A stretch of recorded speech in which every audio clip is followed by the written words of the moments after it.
क्या इस चिता की लपटें सरकार से सवाल नहीं कर रही? क्या ईमानदारी से काम करने की यही सजा है? क्या आईपीएस नरेंद्र कुमार जैसे जाबाज अपनी जान की बाजी लगाकर जिन खनिज माफियाओं से लड़ रहे थे, उन्हें राजनीतिक संरक्षण प्राप्त है? क्या एक देश के सिपाही का बलिदान सोते हुए सिस्टम को जगा पाएगा, या ले देकर ये मामला भी रफा दफा कर दिया जाएगा? नरेंद्र की चिता से उठती लपटें ये सवाल कर रही हैं कि आखिर मध्य प्रदेश में शिवराज सरकार की नाक के नीचे पनप रहे खनिज माफिया को रोकने कारगर कदम क्यों नहीं उठाए गए?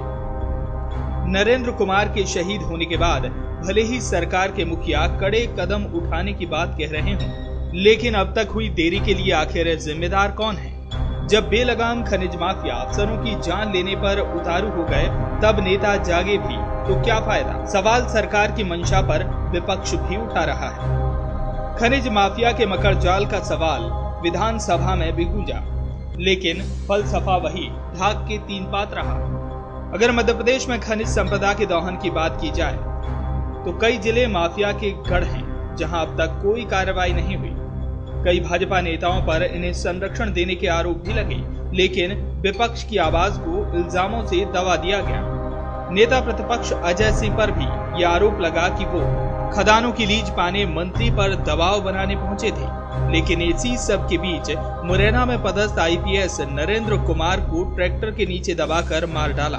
देश में ये कोई पहला मामला नहीं जब किसी जाबाज अफसर ने माफिया को मिटाते मिटाते जान दे दी हो। महाराष्ट्र में भी एडीएम यशवंत सोनावने तेल माफिया का खात्मा करते शहीद हो गए थे। उनकी गाड़ी को दबंगों ने आग के हवाले कर दिया था। केरोसिन डालकर धू कर जलती गाड़ी ने भी ये सवाल उठाया था कि क्या सिपाही की जान इतनी सस्ती है?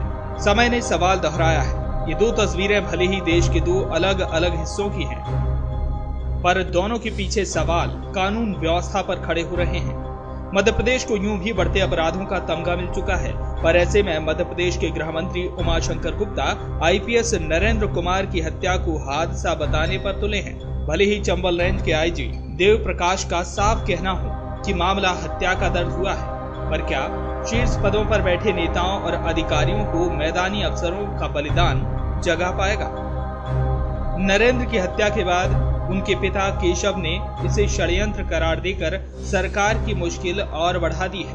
उनका कहना है कि मौत से ठीक एक दिन पहले नरेंद्र ने उनसे खनिज माफिया के खिलाफ चल रही मुहिम के बारे में चर्चा की थी, साथ ही उन पर दबाव बनाए जाने की बात भी कही थी।